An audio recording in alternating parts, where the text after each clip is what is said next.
Hey there, readers, writers, and friends. Story Serpent here, and it is way too hot for a sweater. But you don't care about that. You're here because today we're talking about The Winterton Deception, Final Word, by Janet Sumner Johnson. It's a middle grade mystery, the Swifts wish it was, and it is absolutely a good time. But before we get into that, today's random words are like, share, subscribe, vicissitude. This book was published in December of 2023 by Pixel and Ink, which is owned by TGM Development Corporation. I did not see it being advertised though until January and was really excited to pick it up because I am always on the hunt for a good middle grade mystery. It is one of my favorite genres. So what does this book have to say about itself? It rained the day we went to see Brandon Winterton's grave. Which is the first sentence, by the way, and it's a fantastic hook. Hope Smith can't stand rich people. The dictionary magnate family, the Wintertons, most of all. Not since she and her twin brother Gordon learned that their dad was one. So when Gordon enters the family into the Wintertons' charity spelling bee, Hope wants nothing to do with it. But with their mom losing her job and the family facing eviction from the motel where they live, they desperately need the money. And it looks like Hope doesn't have much of a choice. After winning the preliminary round, the Smiths are whisked to Winterton Chalet to compete in the official Winterton Bee against their long-lost relatives. Hope wants to get in and out, beat the snobbish family at their own game, and never see them again. But deceased matriarch Jane Winterton had other plans for this final family showdown. Before her death, she set up a clue hunt throughout the manor, an alternate way for Hope and Gordon to get the money that could change their lives. Still others are on the trail too, with tensions at an all-time high, a fortune at stake, and long-simmering family secrets about to boil to the surface. Anything could happen. A taut, clever clue hunt, unafraid to tackle the challenges and secrets often kept behind closed doors. Final Word is a gripping series starter sure to satisfy even the most voracious armchair detectives.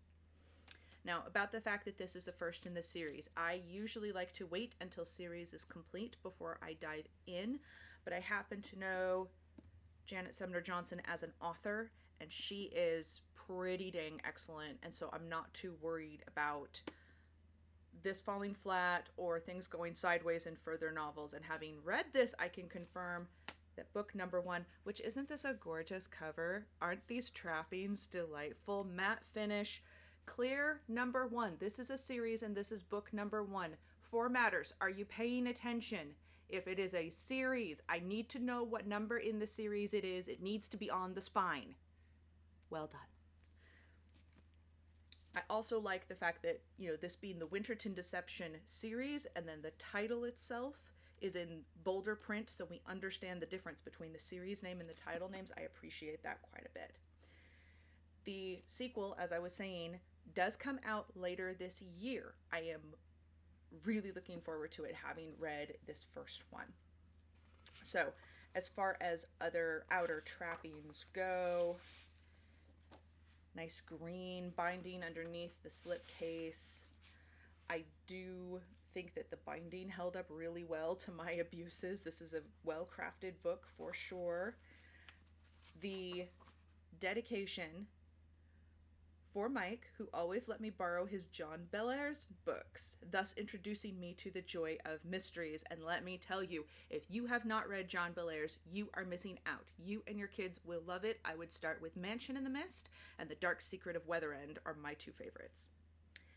And for the late Ellen Raskin, who wrote a brilliant book that continues to inspire. Ellen Raskin, if you don't know, is the author of The Westing Game, which I read for the first time in 6th grade, and it has stood the test of time as one of the classics in the middle grade mystery genre. That's a pretty high bar to set for yourself, styling yourself as the spiritual successor to John Bellairs and Ellen Raskin. Like, that's a tall bar to clear. We'll see if she does it. We also have this beautiful illustrative family tree, which is super helpful because if you are obligated by life to put this book down during the reading, which I was, children want dinner every day, what is up with that? But when I had to come back to it, sometimes I would forget which kids belonged to which family, and it was nice to have that reference there. You also have some portraits, some clues laid about in here, so that's super fun. And then we do have a prologue, which makes sense because there's a time jump between the prologue and chapter 1. This sets up a lot of what is going to come later, but it's a distinctly different part of the action. Now, do I think it had to be called a prologue? No. Do I think it works as a prologue? Yes. Could it have been chapter 1? Also yes. So now that we know what we're getting into, and we know we have been promised a delightful mystery, let's see how this plays out, shall we? So let's talk about the prose. Remember that first sentence I read you that was part of that inner book blurb? That's why they put it up there, because that is a fantastic hook. It was raining the day we went to Brandon Winterton's grave. Okay, who's Brandon Winterton? Obviously he's dead. How did he get dead? Why does his grave matter to these protagonists? It sets up so many wonderful questions that you are ready to get involved. And the fact that we're starting with a grave and therefore someone who's dead, it sets that tone of a mystery. We know right away we are dealing with a mystery here, and that is what a good hook should do. You should know the genre. You should know our protagonists are a we. The day we went to his grave, so we've got a couple of main characters to start off with, and we know that this mystery is going to surround the Wintertons. It's fantastic. Because we are dealing with a spelling bee, which makes sense in the context of a dictionary magnet family, we get introduced to all kinds of words throughout the book, but they're all in the context of the spelling bee. Who's getting what word, whose words are harder. And sometimes it'll just rattle off like this word, this word, this word, this word, because these are all the words that we're having to spell, which gives kids the opportunity and teachers the opportunity to pull a plethora of delightful vocab words out of here without it feeling forced, something Ferris by Kate DiCamillo could not do. We get a wonderful wealth of opportunities for kids to expand their vocabulary without it feel like it's being forced down their throats. As far as the prose goes, it's highly readable. I never got stuck anywhere. Good breakup between dialogue, action, and description. There were a couple of places where we get a little extra, like we get more internal thought from our main character, Hope, than we really need. But it wasn't enough to pull me out of the story. In fact, you guys know I love my book darts. I love marking the places that I mark. And unfortunately, there were only 3 of them the whole book because I got so sucked in, I stopped paying attention enough to mark things. I stopped reading like a writer, and that is always a good sign. If a book can fool you into thinking you're just watching a movie in your head, that is great readability. In terms of what's not working, I did find one typo. There's a missing 2. That's it. That's the only typo I found. However, when you are talking about word puzzles and word-based clues for the mystery and how the way things are written, stuff that's, typos that exist are there for a purpose. They are intentional most of the time. You've really got to be tight with that copy editing. You've got to make sure that you are not making any inadvertent mistakes when you're going to make intentional ones later. As far as what is working about the story, everything. Everything is working for this story. Our protagonist, Hope, is a great lens, not just for viewing what happens. She's not just a passive observer of everything going on. She is deeply involved in everything that is happening. It was a really emotional ride for me, surprisingly, as an oldest child, because Hope is the oldest of a pair of twins, and that role as oldest, especially with their mother struggling the way she does with her job and being able to provide for her kids and needing to do that in a way that is genuinely independent. She can't go back to her own family. Her own family has a lot of issues, but she also can't go to the Wintertons for reasons that we absolutely understand. And her struggle means that Hope is put into the position of having to play mom a lot and having to be the one who's in charge, despite the fact that her younger brother is only 12 minutes younger than she is. But let's face it, girls mature faster than boys, which put that onus on Hope for a long time. And I felt that. I was with her the whole way. It was a genuinely emotional ride for me, and I really appreciated that. The literary homage is everywhere, and I think it works. I don't feel like, I mean, let's face it, no one's going to rewrite the Westing game. That is considered a classic for a reason. It was so tight. It was so well written and well done. I'm probably going to go back and reread it this summer. You're not going to be that. It was kind of a phenomenon of its own. But I do think that the writing in this and the story arc overall is really done well. The surprises, some of the surprises are not super surprising, probably because I'm a grown-up. I'm betting for a middle grade reader, they will be more so. The clues are subtle throughout, and there was even a time or two where I missed a couple, and I love that experience where it's like, oh, that was a clue, oh, that was a thing I should have picked up on, oh, I see that now. That surprising but inevitable plays out a number of times throughout the story, and I really enjoy that. And our story really does come full circle in the end. This book does stand alone successfully. It wraps, I would say, 95% of the story questions it poses by the end.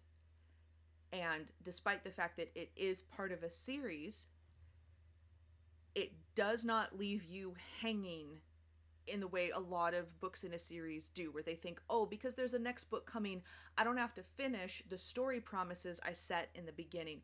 But, you know, the competition is finished.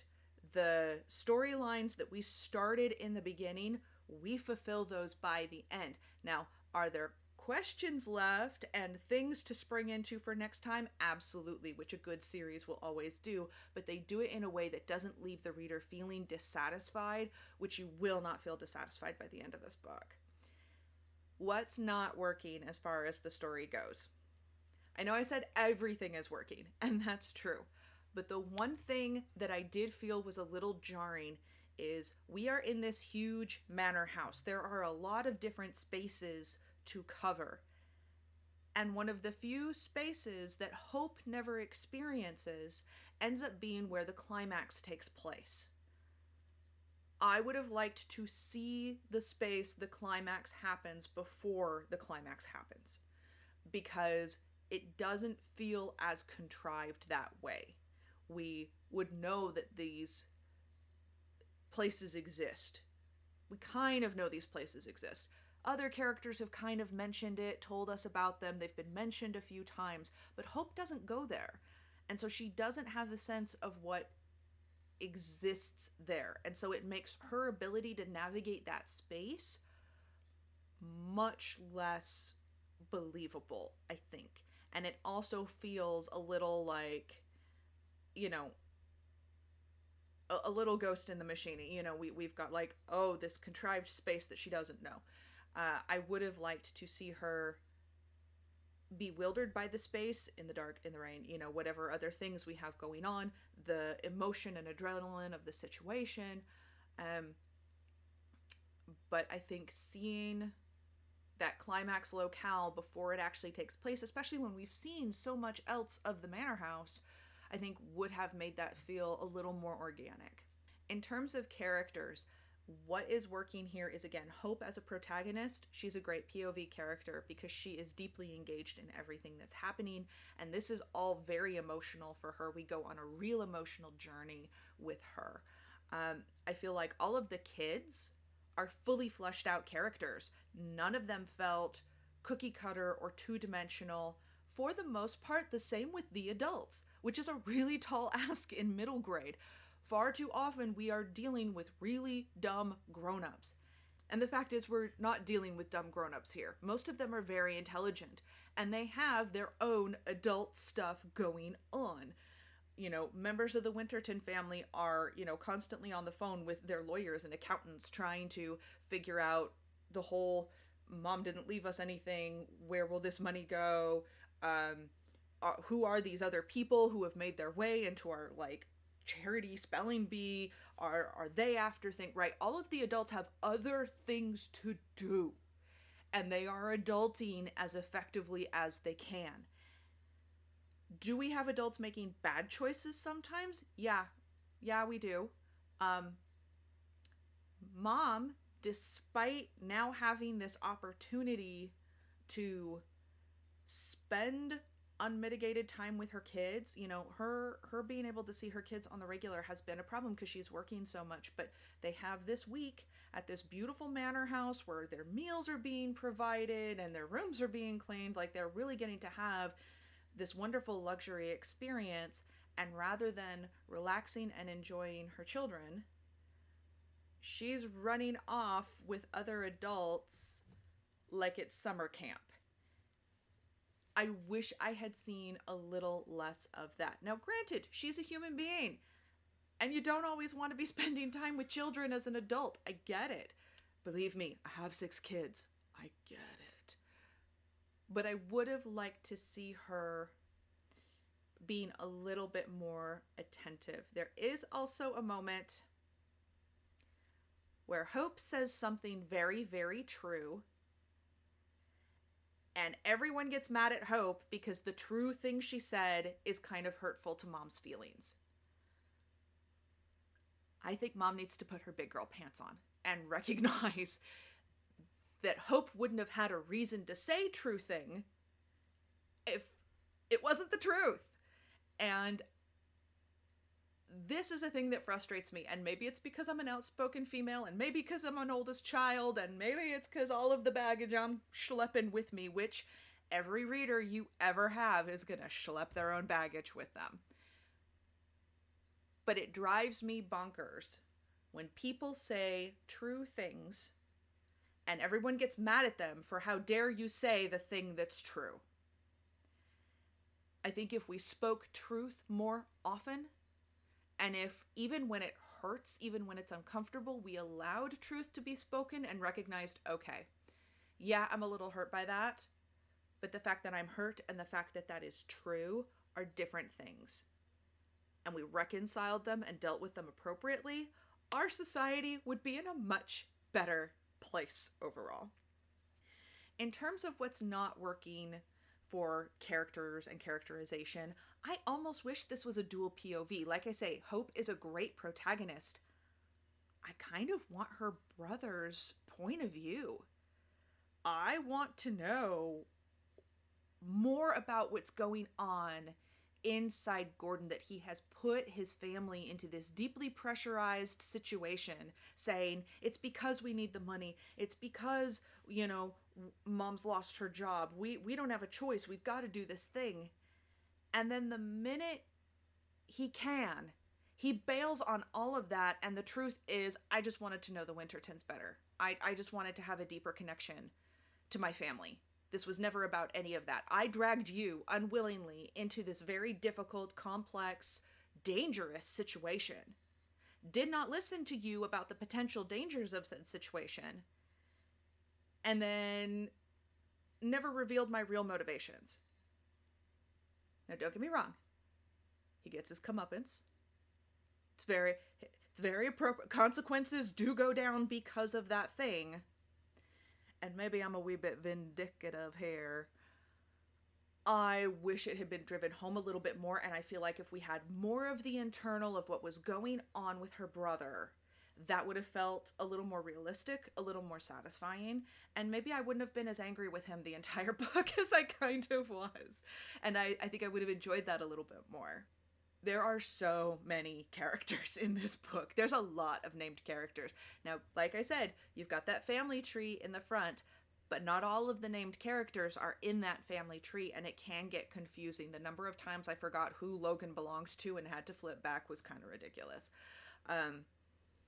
So it does get complicated, and I think maybe if the voice of some of the characters was a little bit more distinctive, or if we saw a little bit more specific action from some of them, or, you know, if my kids could go without dinner for a night or two in a row so I can just read straight through, wouldn't have been as confusing. Also, Bob is pretty obviously the villain from the get-go. The fact that he's constantly talking about, oh, I'd betcha, I got $5 that says this, and then his kids are rolling their eyes and say, yeah, I bet you would gamble, I bet you would, you know. His wife is not subtly telling him to knock it off, you know. We know very early on that Bob has a gambling problem, and therefore he is the one most likely to be desperate enough for the money that he is willing to do bad things. And we do see him do bad things. And I do appreciate the way some of this ended. I'm not 100% sure it was particularly realistic, because if Bob was willing to endanger certain members of his family, I really don't understand why he stuck around to allow himself to get arrested. I feel like that's not a thing an adult who is trying to get out of a dangerous debt would do. So Bob's a little obvious as a villain. I'm not sure his consequences 100% make sense. I'm really glad he got them, though, and I appreciate the fact that it was his wife who was like, no, you will be doing jail time for this. Good on you, lady. Good on you. We have a number of really interesting themes throughout. The idea that secrets and secret keeping only corrupts. It only degrades the soul.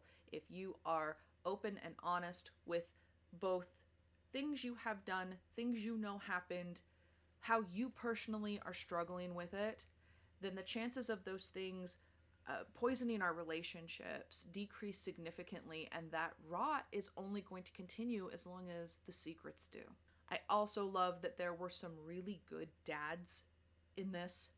Themes of family and togetherness, and how our families are meant to be a source of inspiration and lifting us up and building us up and supporting us, rather than sources of endless misery and woe. I think is a story and a theme that kids need to see way more often than they currently do in the market. Now, you may have thought from the blurb, where Hope hates rich people right from the get-go, that this book is going to be deeply anti-capitalist, anti-wealth. It is not. It is surprisingly balanced, and it makes wonderful arguments about how, yeah, some rich people get snobby. Some rich people suck. They behave in rude, arrogant, prideful, greedy ways. Just like everyone can behave in rude, greedy, arrogant, prideful kind of ways. Some wealthy people are salt of the earth. They are kind and compassionate. They're warm, they're friendly, just like everyone has the potential to be kind, compassionate, warm, and friendly. It is not our money. It is not our wealth. It is not our status that determines the kind of person we are. And therefore, to hate a whole group of people because of their bank balance is absurd. It denies that we are each individuals, that we are each human beings, and that as human beings, we deserve the opportunity to show our character before we are judged. There's zero intersectional feminism. Like I said, there are some really great, strong male characters, despite the fact that, you know, Mom is kind of the the matriarch of the Winterton family who has died, is, you know, she's a force of nature. She's a driving force in the family, but that doesn't mean the men around her have to be weak, milquetoast people. Her strength does not come from other people's weaknesses. There's no gender ideology. You're not going to run into any of that. And again, because it's truly a middle grade, There isn't even really an implication of romances or anything like that. And again, like, they're all cousins, so that would be weird anyway. So in the end, spiritual successor to the Westing game, I think it comes right underneath that bar.